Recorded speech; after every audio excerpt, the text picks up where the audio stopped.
At para naman sa may init na balita sa mundo ng sports, alamin natin mula kay Marion Pansoy.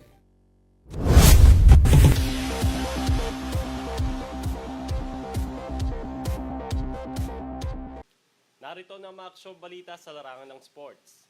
Matapos manalo ng Team Liquid Echo kontra Falcon Esports ng Myanmar, 3-1, aabante sila sa semifinals ng MLBB Cup 2024 sa Riyadh, Saudi Arabia.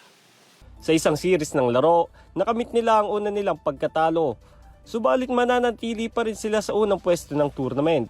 Dahil sa kanilang husay, sila ang unang nakakuha ng slot sa semifinals. At maaaring ang kapwa natin Pinoy na Falcon AP Brain o CUSU ng Cambodia ang makakalaban nila sa semifinals. Tinapos ng Liquid Echo sa loob ng 18 minutes ang Game 1 at nagtala si Carl TC ng 11 kills sa kanyang hero na Julian. Sa kabilang banda, nagpakita si JP ng isang setup play gamit ang hero nitong Kaja.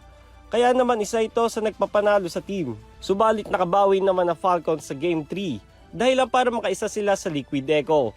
Pinangunahan ng Falcons ng player na si Royal Milk na may 418 KDA, habang nilimitahan lang nito ang kanyang katapat sa lane na si Sanford.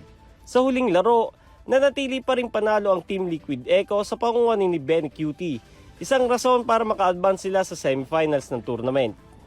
At yan ang mga aksyong balita sa larangan ng sports. Ako si Mario Pansoy.